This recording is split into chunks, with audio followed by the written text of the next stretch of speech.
السلام عليكم، معكم احمد جي تي اس. يا هلا بجيش الفخامه، مقطع جديد اليوم. مقطعنا اليوم عن دور الاسطوره البيست ان ذا وورلد، الافضل بالعالم، سي ام بانك بنزال لقب العالم للوزن الثقيل براسلمانيا الليله الثانيه. قبل كل شيء ما تنسوا تدعموني بالضغط على زر اللايك والاشتراك بالقناه وتفعلوا زر الجرس مشان يوصلكم كل جديد، لان مقاطعنا الجاي كتير مهمه عن الراسلمانيا. am CM Punk and I am the voice of the voiceless. بالبداية، سواء بتحب سي ام بانك او بتكرهه، ما فيك تحكي كلمة واحدة او تنكر على ادائه بالمايك، لانه هذا الشخص فعليا قادر يدمر افضل متحدث مايك بالدبليو دبليو اي وبالمصارعة الحرة ككل. بيقول لي انه الروك ما حدا بيقدر يتجاوزه على المايك. ترى سي ام بانك مسبقا بعداوته مع الروك بالرويال رامبل حط عليه، وكان حاطط على جون سينا من قبل كمان. الروك كبير على المايك، وشخصيته وتقديمه كبير بصراحة، والكاريزما تبعه رهيبة جدا. بس يا اخي سي ام بانك في شي مختلف ومميز، يعني وقت يكون هذا الزلمة بقلب الحلبة في شي مختلف عن باقي المصارعين. اوكي، ما بنختلف انه وجود الروك اللي هي حاليا بعرض الرو وبعرض سماك داون يعني عاطي جو بشكل مو طبيعي، وعودته بصراحة بالسيناريو كتير رهيبة. وبصراحة لو كان العداوة بين كودي ورومان لكننا شفنا تكرار وملل كبير، بس الروك رفع من مستوى المنافسة ومن مستوى القصة بين كودي ورومان لمستوى تاني. بس نحن قلنا بسي ام بانك. المهم، سي ام بانك من اخر عرض رو شفنا كيف هو كان بده يدخل بالمواجهة بين درو ماكنتاير وسيث رولينز كحكم، بعدها اقل كمعلق. ما رح احكي عن السيجمنت ككل، باللي بصراحة كان اسطوري وابداع من الثلاثة. ما بنكر، ثلاثة عملوا بصراحة سيجمنت خرافي يعني. وعلى فكرة، لو درو ماكنتاير جدد مع الشركة رح نشوف عداوة من احلى واجمل ما يكون بينه وبين بانك بعد ما يرجع من الاصابة. المهم، ما هو دور سي ام بانك بالنزال حاليا؟ مثل ما بنعرفه فعلا لحد الان معروف انه سي ام بانك رح يدخل نزال لقب العالم كمعلق للنزال. وهون نقطة رهيبة جدا، في كثير ناس بدهم اياه يكون حكم، ولكن تعالوا نحكي عنها، هي اداء سي ام بانك على المايك. يعني فعليا رح نشوف تعليق قمة على قمة بالنزال.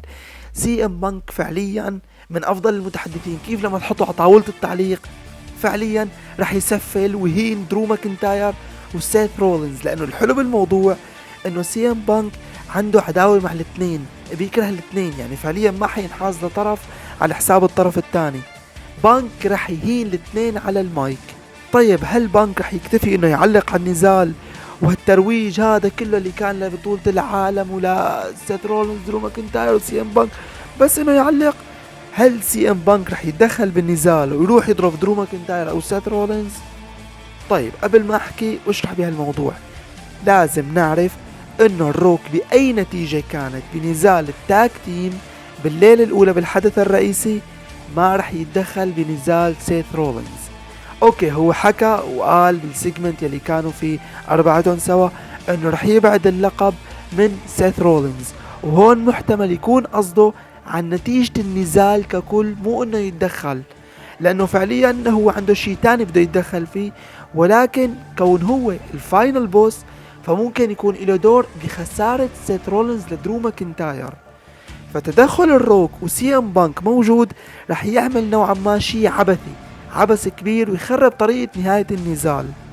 اوكي صح، رح نشوف مواجهة مباشرة بين بانك والروك وحماس من الجماهير وشيء اسطوري رح يكون، بس كربط بالاحداث الروك ما له دعوة بسيث رولينز.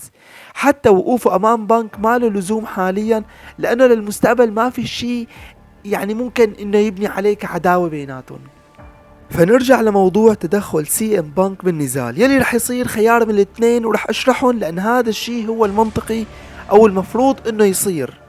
الخيار الاول، وطبعا مثل ما هو معتاد بقصص السيناريوهات الدبليو دبليو اي ككل، يعني وقت يكون في نزال وفي مصارع قاعد على طاولة المعلقين سبحان الله او جنب المعلقين، يعني بيصير في احتكاك بينه وبين مصارع تاني من الحلبة، بينزل بيحتكوا كلام او بيصير في ضرب او شيء. وهون النقطة الحاسمة، فأول النزال رح يكون في احتكاكات كلامية بين درو ماكنتاير وسي ام بانك او وسيث رولينز مع سي ام بانك بدون استخدام الايدي، حكي عادي يعني، خصوصا انه سي ام بانك راح يسفل فيهم. فبمنتصف النزال او اواخره تقريبا راح ينزلوا يكملوا الصراع جنب سي ام بانك، سبحان الله مثل كل النزالات اللي حكينا عنها عن الموضوع. وهو طبعا ما راح يتدخل لانه هو فعليا شغلته راح تكون على التعليق بس، راح يكون عم يسفل فيهم على المايك. احلى لحظات اقسم بالله يا جماعه لما نشوف سي ام بانك نازل شتم واهانه بالمصارعين، يا اخي اقسم بالله سي ام بانك متعه لا توصف. المهم وبعده وهو المحتمل والاكثر منطقيه يكون بانك قاعد بامان الله ما إله ولا عليه، يروح درو ماكنتاير ضارب سيث رولينز ويدفشوا على سي ام بانك، يدفشوا انه يرميه على سي ام بانك. فسيث رولينز رح يخبط بسي ام بانك يوقع على الارض، وهون خلاص بتكون قفلت مع سي ام بانك على الاخر.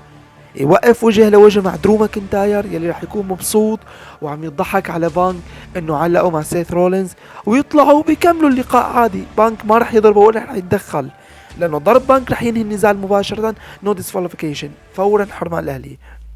باخر النزال بيكون درو ماكنتاير مسيطر على الموضوع وخلص يعني رح ينهي النزال، وكليمور 1 2 3 يروح سيث دافش الحكم، يروح الحكم مثل عادة بسيناريوهات رومان رينز يموت من ضربة درو ماكنتاير. فهون درو ماكنتاير رح يرجع يضرب سيث رولينز وكليمور تانية ويجي لحتى يثبت مشان يكسب اللقب، بس ما في حكم. الحكم وين؟ الحكم مات. هون الكاميرات رح تروح لسي ام بانك يلي رح يطلع هيك ينصدم، نفس رد الافعال هو جون سينا المعتاده يعني، مصدوم انه يطلع هيك. الناس بلشت تصرخ، الناس تنادي وي نيد يو ريفري، اي شيء انه هو يكون الحكم. يروح بانك مبسوط يتبسم ابتسامته الخبيثه، يدخل لعند درو ماكنتاير وسيث رولينز ويجي لحتى يثبت، لانه نحن شفنا سبوت على هذا الموضوع بعرض الرو لما صار يثبت بايده اليسار انه بيحسن، فهي ما رح تمر مرور الكرام اكيد. يجي سي ام بانك لحتى يثبت 1 2، بعدين يوقف فجأة سي ام بانك لحتى يطلع على درو ماكنتاير بابتسامة بانك الخبيثة الشريرة انه ما رح تثبت سيث رولينز على موتي. يعني اقسم بالله العظيم التخيل اللي عم يتخيله هذا السيناريو صار رح يكون خرافي. درو ماكنتاير مصدوم، علامات الصدمة، هو كهيل رح يعطيك الصدمة ويكره من سي ام بانك، حتى انت ما بدك ياني احقق حلمي بالراسل مين واخذ لقب العالم. هون رح يوقف وجه لوجه مع سي ام بانك، وبانك بابتسامة الحقيرة وشوية كلام وخبط روس بين الاثنين، يروح بانك دافش درو ماكنتاير، وحدة سوبر كيك من سيث رولينز عليه يوقع على الارض، ويجي بعدها يلحق بوحدة ستوم على الارض يوقع درو ماكنتاير، يثبت بانك 1 2 3 ورولينز يحتفظ باللقب. طيب قبل ما اكمل، ليش هذا هو السيناريو هو الصح فعليا؟ على مدى شهرين يا جماعة درو ماكنتاير كان بكل عرض رو عم يختص بسي ام بانك ونازل دق فيه، بينما فعليا سيث رولينز ما كان مركز على سي ام بانك ولا مركز حتى على درو ماكنتاير. رولينز فعليا كان مهتم ومركز على الروك ورومان رينز وقصة كودي رودز، فبانك تركيزه رح يكون على درو ماكنتاير اكثر من سيث رولينز يلي فعليا بيناتهم مضمون نزالهم براسل مانيا 41 يلي هو كان فعليا لازم يكون هي السنة. يعني بانك انه يساعد رولينز على حساب درو ماكنتاير هو خيار عادي بالنسبة له، افضل من انه يشوف درو ماكنتاير ينتصر على سيث رولينز. طبعا بانك من المستحيل او صعب جدا انه يرفع ايد سيث رولينز يعنى انه الفايز او يحتفل معه. رح يكون في نظرات بين الاثنين، تمهيد بسيط او سبوت بسيط للحدث الرئيسي لراسل مانيا 41، لبينما يخرج سي ام بانك من الحلبة ويبقى رولينز لحتى يحتفل بشكل عام. وفجأة تدق موسيقى دامين بريست ويدخل بسرعة ليصرف الحقيبة على سيث رولينز ويمر من جنب سي ام بانك، وبانك ولا يعطيه اي اهتمام. نشوف عدم الاكتراث من سي ام بانك وهون يوقف يتفرج عليه. يعني فعليا بانك ما رح يساعد رولينز، رح يتركه يروح يخسر اللقب. بريست يدخل يستغل سيث رولينز ويعمل وحدة ساوث اوف هيفن 1 2 3 ودامين بريست بطل العالم الجديد للوزن الثقيل. بانك واقف في مدخل الراسل مانيا عم يضحك. وتخيلوا معي يا جماعة انه بانك هو الكسبان الوحيد بهذا النزال. فعليا من اقوى الاشياء يلي رح نشوفها بالراسلمانيا. تخيلوا سيث رولينز درو ماكنتاير دخلوا لحتى ينافسوا على لقب العالم، والاثنين طلعوا خسرانين، والوحيد اللي طلع كسبان هو سي ام بانك. في حال كان المخطط على هذا الترتيب فهو اسطوري بصراحة. والخيار الثاني هو نوعا ما يعني مقبول، هو انه يدخل سي ام بانك بالنزال، يضرب درو او سيث رولينز، يروح يدخل دامين بريست ويخليه يصرف الحقيبة ويفوز باللقب، وهيك بيكون انتقم من الاثنين وطلعوا خاسرين. بس بالعموم انا بفضل الخيار الاول لعدة اسباب. اولا النزال احتمال يكون افتتاح الليلة الثانية، والناس بحماس قوي بعد نتائج الليلة الاولى ونزال التاج تيم، فبدهم الناس تعرف كيف النتيجة رح تكون، هل الروك رح يكون ولا سي ام بانك. لازم يكون في إثارة بهالموضوع، خصيصا انه القصة انبنت ل3 شهور تقريبا من الرويال رامبل لحد الراسلمانيا، فلازم يكون في تدخلات واحتكاكات كبيرة تخلي المشاهدين محتارين او بحيرة لطريقة نهاية النزال.